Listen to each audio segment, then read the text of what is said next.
most romantic branch of any Civil War army was the cavalry. Even today, 150 years later, the exploits of John Buford, Nathan Bedford Forrest, Jeb Stuart, and George Custer still appeal to the imagination.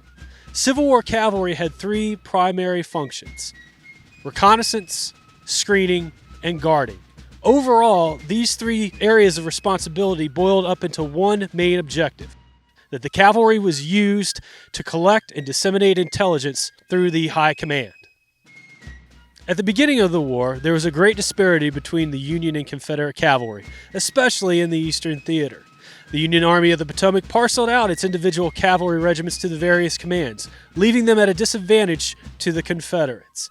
The well-organized Confederate cavalry led by Jeb Stuart often rode rings around the Army of the Potomac. This began to change, however, in 1863 due to improvements in three major areas: organization, logistics, and technology. When Joseph Hooker took command of the Army of the Potomac in early 1863, he organized his cavalry into one corps under one officer. This reorganization bore fruits on the battlefield, especially at the Battle of Brandy Station, fought on June 9, 1863. The largest cavalry battle of the war made the Union cavalry, wrote Henry McClellan, a member of Jeb Stuart's staff. In the spring of 1863, the federal government created the Cavalry Bureau, based in Washington, D.C. It was the responsibility of the Bureau to inspect and purchase new mounts for the Union cavalry and distribute arms and equipment to the various Union regiments. This type of office did not exist within the Confederate government, leaving the Confederates at a major disadvantage. Still, the Confederates remained formidable opponents under the leadership of individuals such as Wade Hampton and Nathan Bedford Forrest. Technology also drove change on the battlefield. The emergence of repeating weapons such as the Spencer rifle and Spencer carbine added a new dimension to the cavalry's combat role. Now, on the battlefield, the horse could be used as a means of transportation from various points, and the Union cavalry could engage in dismounted combat against the enemy. One such example occurred in June 1864 at the Battle of Trevilian Station, the war's largest all-cavalry battle. However, the traditional role of the cavalry did not change in combat. 3rd Winchester witnessed the largest cavalry charge of the war, and Mine Creek in Kansas witnessed the second largest cavalry charge. Changes in technology continued to drive the evolution of cavalry into the 19th and 20th centuries, into the armored cavalry and the air cavalry that we know today.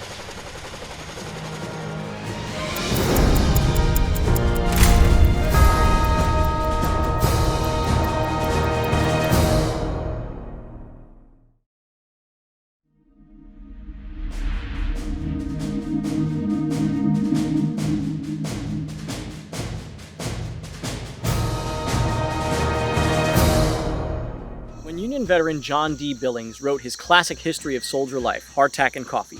He devoted an entire chapter, 34 pages to be exact, to Army rations, how they were issued, and how they were cooked. His primary aim was to dispel the false impressions that had come about regarding what soldiers ate. Now, one of the most widely known pieces of Civil War food was hardtack.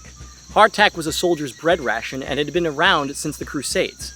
The version of hardtack issued to Civil War soldiers was invented in 1801 by a man named Josiah Bent. Bent called his concoction a water cracker, and for good reason. The recipe, if you could call it that, had two ingredients, flour and water, which were then mixed into a paste and baked. The result was a dry cracker that would stay more or less edible for an extended period of time. And I do mean extended. In fact, some Civil War soldiers received issues of hardtack that had been left over from the Mexican War more than 10 years earlier. The longevity of a single piece of hardtack depended greatly on how it was made and how it was stored. Improperly packaged or underbaked biscuits could become infested with maggots or weevil larvae, prompting many soldiers to call them maggot castles.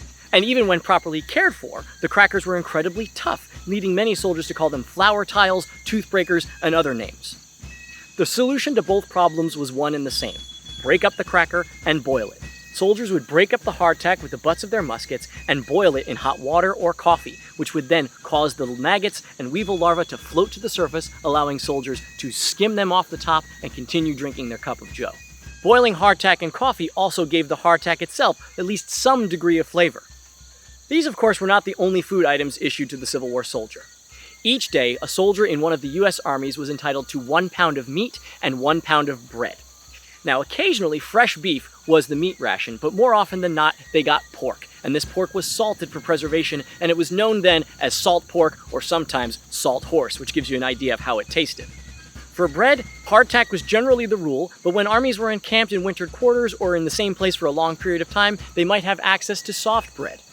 An example of this is when Joe Hooker took command of the Army of the Potomac in the spring of 1863 and ordered that ovens be built outside of the Army's camps so that soft, fresh bread could be issued to his soldiers. Now, bread and meat were issued to soldiers individually. Other items, however, were issued in larger quantities of 10 or 15 pounds, which would then be split up among 100 soldiers or so. Items in this category included beans, peas, rice, sugar, and of course, coffee. As you can probably guess, this was the ration under the best of circumstances, and soldiers didn't always get all they were entitled to. For instance, beans and rice were not issued to soldiers on the march, and fresh bread was usually one of the first luxuries to go. It's also worth pointing out that even Civil War soldiers knew that even the most fulsome ration was lacking in key vitamins and nutrients, so much so that it was not uncommon for officers to use their own money to supplement their troops' diet. An example of this is Captain Henry Abbott of the 20th Massachusetts, who will have his family in Boston send onions and lemons to his troops in Virginia to help supplement their diet. Now, mostly what we've talked about so far pertains primarily to the Union Army. Robert E. Lee's men at Appomattox were considerably less well-fed than their counterparts in the Army of the Potomac. However, this was not the case at the start of the war. The Confederate government adopted the U.S. Army standards for feeding its troops, with many men boasting that they got fed better in the Army than they did at home. Unfortunately for Johnny Reb, this didn't last very long. The Confederacy did not have the same manufacturing capability as the North, and southern ports were blockaded by the U.S. Navy.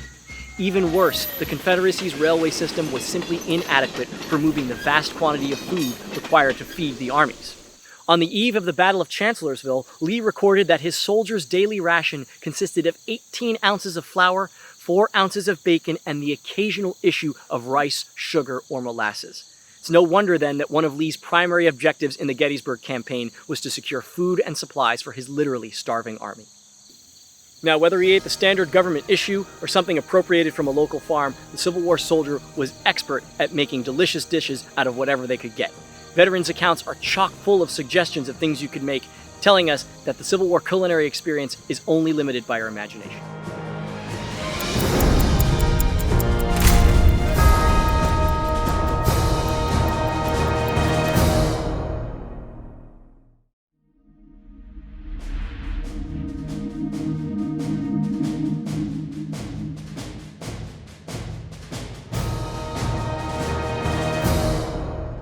In the American Civil War, the ranks can become a little bit confusing. Both Union and Confederate sides will use ranks of similar sorts. The lowest ranking officers would be your privates, your corporals, and your sergeants, your non-commissioned officers. The next step up from there would be your line officers, men who are lieutenants and captains. Then your field grade officers, your majors, your lieutenant colonels, and your colonels. And then finally, you move up into the higher ranks of the generals. Now, each army does have different sets of insignia for their ranks. As we look back to our non-commissioned officers, most of those men would have chevrons on their arms, 2 for corporals, 3 for sergeants. Moving up to your lieutenants is where things start to become a little bit more complicated for the Union and the Confederates. The Union would have shoulder boards normally, with small bars inside of these boards showing if you are a lieutenant or a captain. The Confederates on the other side usually didn't have shoulder boards, though some did. Most of the Confederates, though, would wear their insignia of first lieutenant, second lieutenant, or captain up on their collars. Your field grade officers would be your majors, your lieutenant colonels, and your colonels. The lieutenant colonels and your majors, they would have oak leaves inside of their shoulder boards, and then you would have a full bird as a full bird colonel for the Union. Now, the Confederates, they would normally use single stars for majors, 2 stars for lieutenant colonel, and then 3 for colonel. Moving over to the generals, it becomes much more complicated. For the North, again, we're going to use 1 star for a brigadier general, 2 for a major general, and 3 for a lieutenant general. To denote a Southern general, Confederate armies normally use 3 stars with a laurel wreath around these stars. You would know that they're a general, but you would not know what rank of general they would be, because those 3 stars denoted the ranks of brigadier, major, lieutenant, and full generals.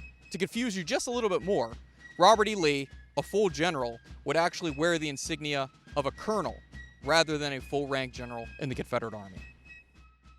Now, it wasn't just chevrons and shoulder boards that would denote if you were an officer or an NCO. The Confederates predominantly would use Austrian braids, ornate braiding that would be on the cuffs of each one of their officers' coats, and this would be one way to show if you were a lieutenant all the way up to a general. In 1863, the principal army of the North, the Army of the Potomac, instituted what were known as corps badges. Corps badges are the forerunners of our modern divisional patches. These corps badges would denote which of the 7 infantry corps a unit belonged to. They would be small symbols, a little circle for the first corps, a trefoil or a shamrock for the second corps, and beyond. They would be red, they'd be white, they'd be blue, to tell you exactly which division these men served in, the 1st, the 2nd, or the 3rd.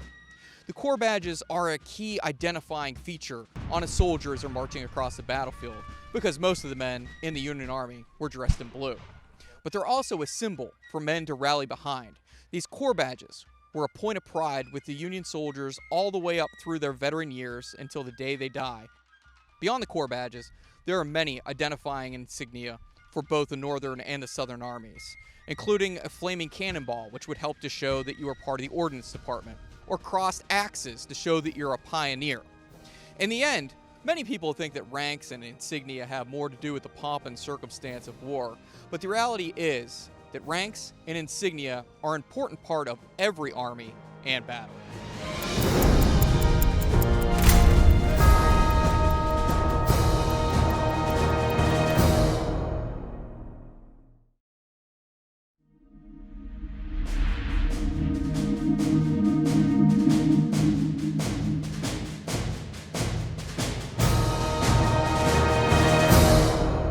Myth is pervasive in history, and it seems like the American Civil War attracts myth and legend more than other conflicts, and it drives some of us just crazy. Despite all good evidence that says that most Civil War surgeries, North and South, were performed under anesthesia, we still have the myths about soldiers screaming through every amputation and biting bullets and whatnot. Despite all evidence that we have with records and pictures and everything like that, this idea that Civil War regiments and brigades are populated with 12 and 13 and 14 and even 15-year-old boys is just crazy. Most Civil War soldiers were 18, 19, 20, even 21 and 22 and above from there. Sure, people tried to watch the Battle of Bull Run, but they weren't on the battlefield. They weren't even right next to the battlefield. They were 4 miles away with their picnic baskets, maybe hearing some of the battle, seeing a little smoke rise from the battlefield. And despite being able to read their writings, understand Civil War people, we still can't help but think that somehow we're smarter than people of the Civil War. If only we were around, we would have told them a better way to fight, a better way to conduct their government. And it's just wrong. And you would be hard-pressed to find a Civil War topic that is more hotly debated than why the Civil War started in the first place. I think the first key is to separate why the South seceded from why people fought. And when you can do that, I think you can understand it a little bit better. I don't know why people debate about why the South seceded. The South told us why they seceded. They told us in the Articles of Secession. They told us in the documents that came with secession conventions and the commissioners that went to other states. They seceded because of slavery. Now, the idea that Southerners all fought for slavery is just crazy. South and North had reasons for fighting, and there were hundreds of different reasons. They were fighting for a sense of adventure, fighting to keep their homes, fighting for a job, fighting in order to protect their country, to save the Union, to save the South, fighting for states' rights. You pick. I think that myth really serves to help us paint people of the 19th century with a broad brush. And I think nobody suffers from that more than George McClellan. McClellan did a lot of things very well. You try to manage an army. You try to manage the largest army in the world and be a great communicator, a great tactician, a great administrator, a great strategist, and do all that at once and do it all really well. And Ambrose Burnside, poor Burnside, okay? The bridge is known notoriously like he never captured the thing. He totally captured Burnside's bridge. It should bear his name. Sure, it took a while to get it. And you know what? He had independent commands sometimes. He did really well when he had his independent commands. Look at him at Knoxville where he defeats James Longstreet. And we do the same thing for the Confederates. No, John Bell Hood wasn't on laudanum or some other opiate throughout the Civil War. He probably hardly ever was from the evidence we had. Stonewall Jackson didn't always win. He lost some of the time as well. Braxton Bragg, he's probably not always talking to himself. And Jefferson Davis was not captured in petticoats at the end of the Civil War. I understand the propagation of myths because they make for good stories, but the stories of the Civil War are quite good enough without any of that going on. Abraham Lincoln wrote the Gettysburg Address partly in Washington. He probably finished it in Gettysburg. He didn't finish it on the back of an envelope. We know what he wrote it on. We have the things he wrote it on. Stop propagating that myth if you are indeed.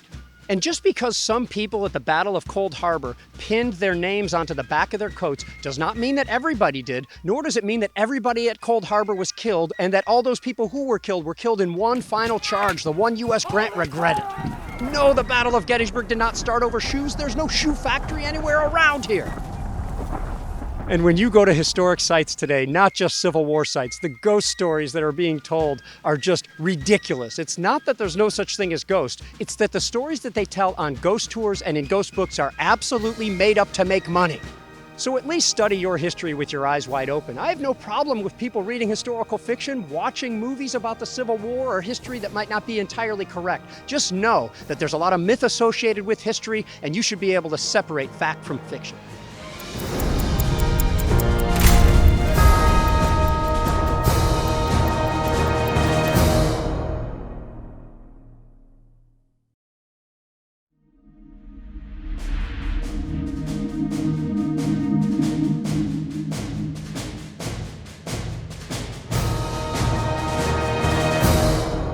When Stonewall Jackson was a young man at West Point, he kept a book of maxims that he would write down favorite sayings and quotes in. And one of them particularly stuck out for him.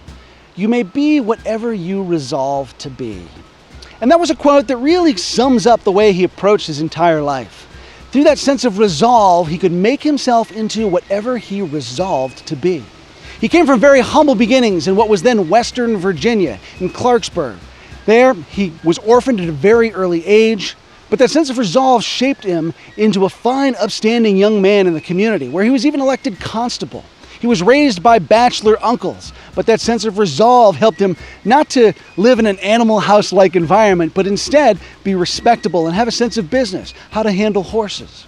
That sense of resolve shaped him into such a fine young man that he earned an appointment to the West Point Military Academy, where he found himself woefully underprepared for the education that they offered him. But again, that sense of resolve helped him buckle down and become an excellent student. He went from being near the bottom of his class over the course of 4 years to being near the top. Classmates said that if they'd had to go for a 5th year, he would have been the top student because of that dedication and resolve. After graduation, like so many of his classmates, he was sent off to the Mexican War, where that sense of resolve helped him do his duty under fire. He was eventually commended 3 separate times by the General-in-Chief of the Army for work that he did on the battlefield under fire, and that sense of resolve putting him where he needed to be in the crucible of battle. After the war, he took a job with the Virginia Military Institute because they needed a war hero. There they asked him to teach natural history and philosophy, today what we would call physics. Jackson was woefully underprepared to teach physics, but that sense of resolve pushed him to improve over the course of a 10-year career. And so students went from calling him Tom Fool to actually respecting him at the end of that decade. Might also be because his other subject was artillery, and there Jackson was a genius. You couldn't find better artillery instruction anywhere in the country than you could at VMI from Major Thomas Jackson. Then Civil War broke out. Jackson initially opposed secession, but once Virginia seceded, he went with his home state. In July of 1861, that sense of resolve put him on the crest of Henry House Hill. There stands Jackson like a stone wall. Let us resolve to die here, and we shall conquer.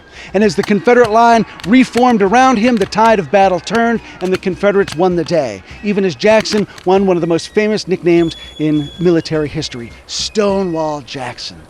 That sense of resolve would drive him up and down to the Shenandoah Valley in the spring of 1862, where he would defeat 3 armies that outnumbered him more than 3 to 1, covering distances so vast, so quickly, that his men earned the nickname Jackson's Foot Cavalry.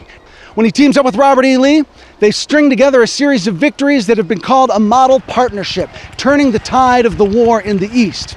But that sense of resolve also puts Jackson, in May of 1863, in a spot no lieutenant general should be, between the lines doing reconnaissance on May 2nd during the Battle of Chancellorsville.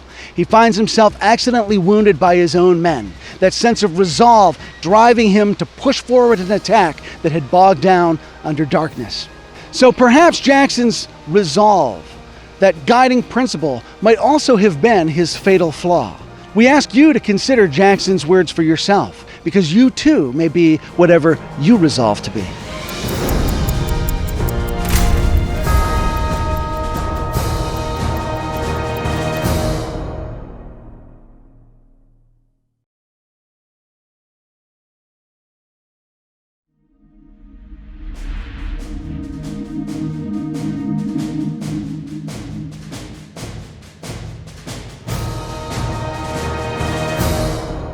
I think the most important thing about the Battle of Shiloh is that it is the first big battle of the Civil War. You know, we'll have other Shilohs come along after this, just with different names, Antietam, Chickamauga, Gettysburg, but you have to remember this is the first one of this kind. Americans don't know anything like this.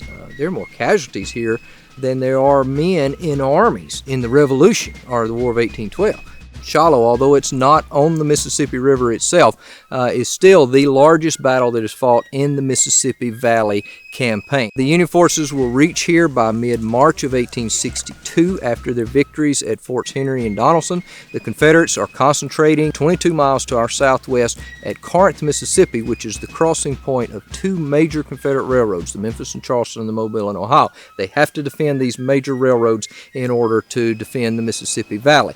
It is for that reason that they will march northward in early April to destroy Grant's army here before Buell's army, the Ohio, arrives.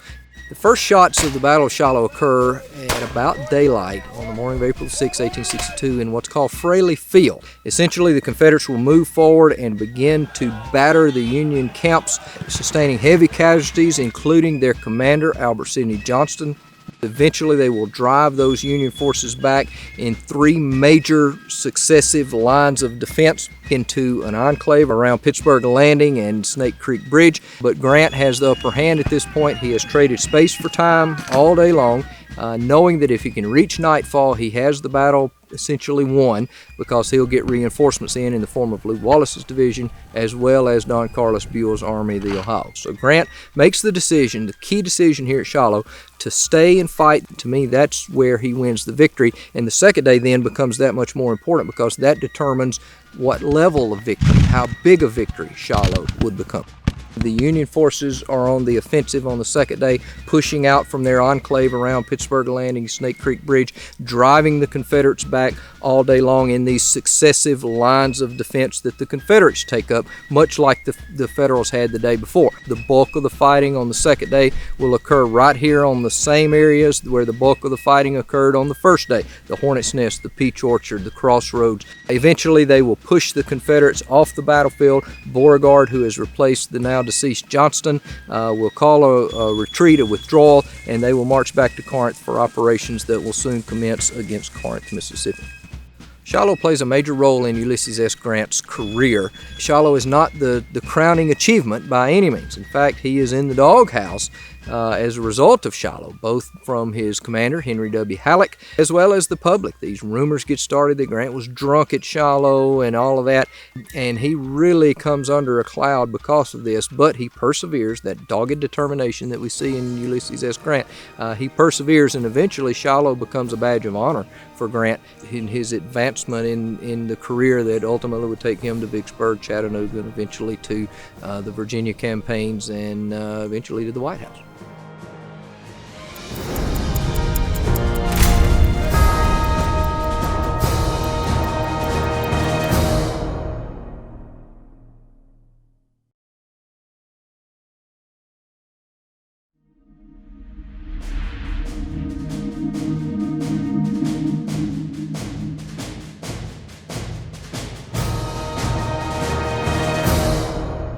Once the Civil War ended, the North had a rather large problem on its hands, and that was what to do with hundreds of thousands of soldiers who had died fighting for the Union during the Civil War.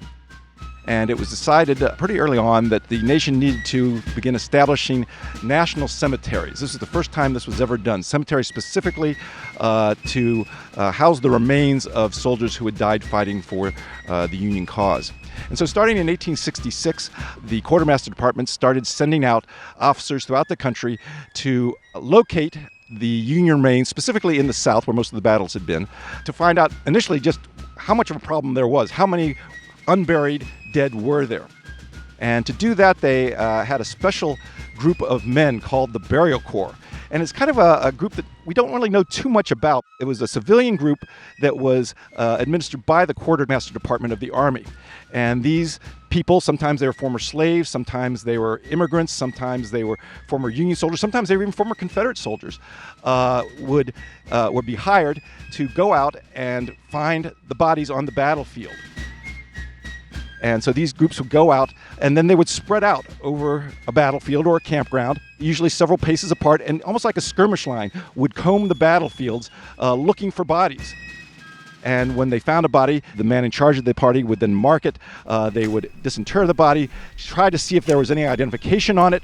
Many of the soldiers, by 1865, when the war ended, were not identified. Even if they had been identified after the battle with maybe a small headboard, a lot of times those headboards simply weren't around a couple of years later once this burial process started. Sometimes animals would kick them over. Sometimes local people would pick them up and use them for firewood. So by the time the burial process started, the large majority of the soldiers buried here could not be identified. Here at Fredericksburg, about 84% of those buried here are considered unknown dead. It seems strange to us today that the government would only want to bury Union soldiers and not Confederate soldiers. But again, keep in mind this is immediately after a very long, bitter war in which hundreds of thousands of men died. There was hardly a person, either north or south, who hadn't had a brother, a cousin, a father, a son who had been killed in this fighting. And so feelings were still rather harsh from one side to the other. And so it's not surprising then that when the time came to rebury soldiers, that the Northern government was not inclined to pay for the burial of Southern soldiers whom they viewed as traitors. As soon as you enter a cemetery, one of the first things you'll find is a stone or brick lodge next to the entrance, and that was used to house the superintendent whose job it was to take care of the cemetery. As you move up into the cemetery, you'll almost always find a flagpole, often near the entrance or near the center of the cemetery. You'll find, of course, the graves made out of usually some sort of stone. You will find certain ornamental features like stanzas from Theodore O'Hara's poem Bivouac of the Dead. You'll usually find at least one or two monuments. Another thing you'll find are these upright cannon. They were put in the 1880s. Again, it was a standard thing that was done at almost every national cemetery. Also around the 1880s, you had a plaque with the Gettysburg Address on it put into most of these cemeteries. Some features have gone over the years, but by and large, you'll find most of these features in most of the cemeteries.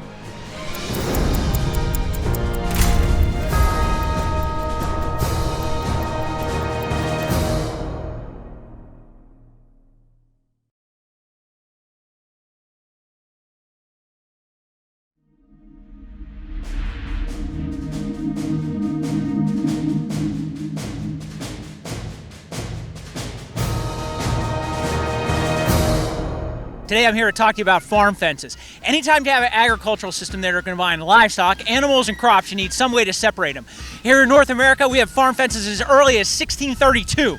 Now, it changes the paradigm in the old world. In the old world, you had to fence animals in. In the new world, there's so much land, you got to fence them out.